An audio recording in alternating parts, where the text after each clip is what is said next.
দুর্দান্ত স্বাদের নবরত্ন কোরমা রেসিপি, যেটা ভাত, লুচি, পরোটা ছাড়াও রাইস, ফ্রায়েড রাইস, পোলাও সব কিছুর সাথে সমান ভালো লাগবে।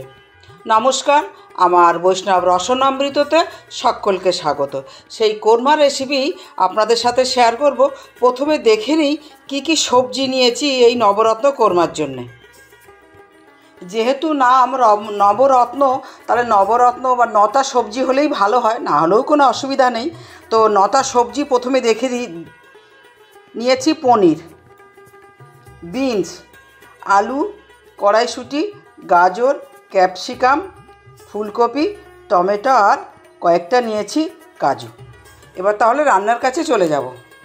কড়া গরম করে নিয়েছি, এবার সাদা তেল দেব।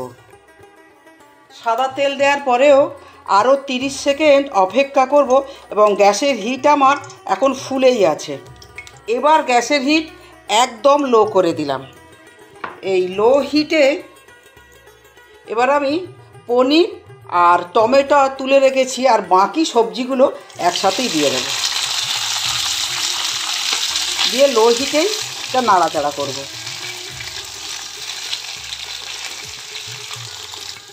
লো হিটেই ঢেকে দেবো, এভাবে মিনিট 3 রেখে দেব। সবজিগুলো ধীরে ধীরে হোক, সেই অবসরে আমি মশলাগুলো রেডি করে নিই। 1/2 ইঞ্চি আদা নিয়েছি, 2টো কাঁচা লঙ্কা নিয়েছি, এটা একটা বেটে নেব।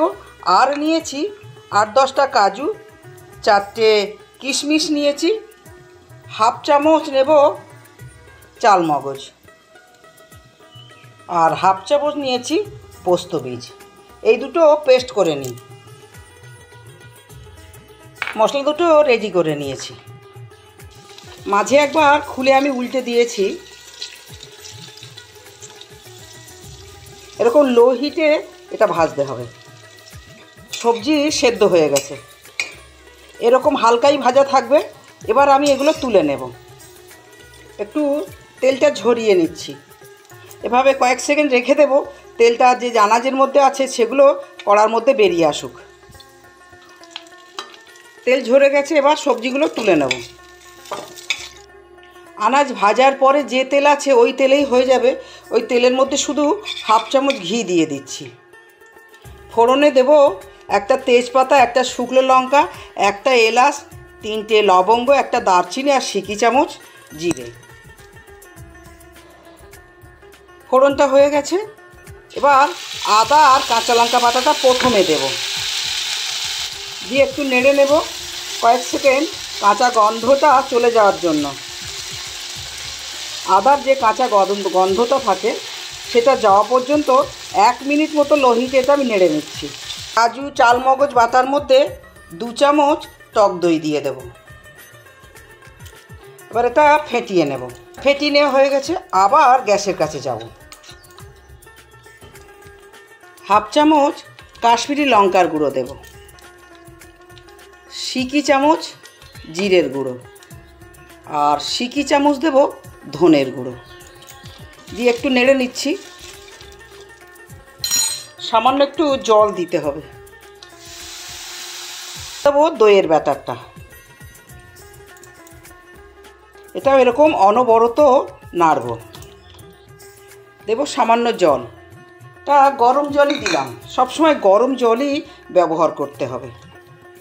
তেল ছাড়া পর্যন্ত মশলাটা কষিয়ে নেব। তেল ছাড়তে শুরু করছে মশলা থেকে, এখন পনির আর টমেটোটা দিয়ে দেব।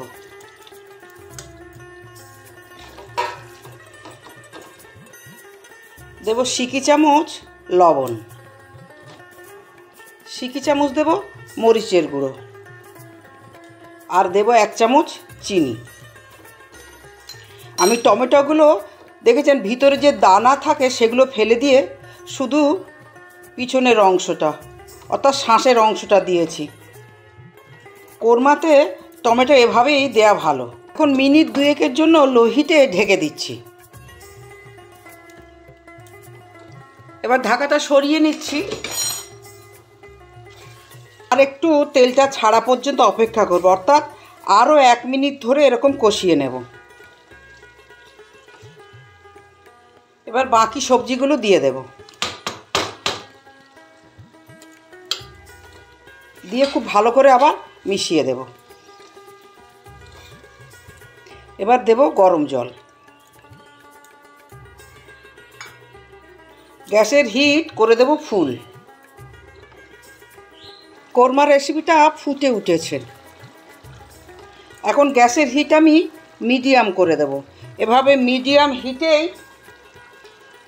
ঢেকে দেব আর 2 মিনিট এটা ফুটিয়ে নেব। 2 মিনিট পরে আমি আবার দেখাচ্ছি।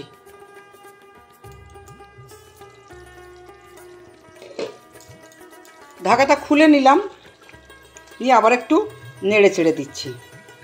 সব শেষে দেব সামান্য গরম মশলা। যেহেতু প্রথমেই ঘি দিয়েছি, আমি আর ঘি দিচ্ছি না, আপনারা চাইলে একটু ঘিও দিতে পারেন। দিয়ে আবার খুব ভালো করে নেড়ে দেব, দিয়ে গ্যাসের ফ্লেম অফ করে দেব এবং 5 মিনিটের জন্যে ঢেকে দেব সমস্ত স্বাদটা সেট হয়ে বসার জন্য। দুর্দান্ত স্বাদের সকলের পছন্দের নবরত্ন কোরমা রেসিপিটা আমি এখন প্লেটের উপর তুলে নিচ্ছি। তো থাকবেন, আবার নতুন দিনে নতুনভাবে দেখা হবে। আজের মতো নমস্কার, রাধে রাধে।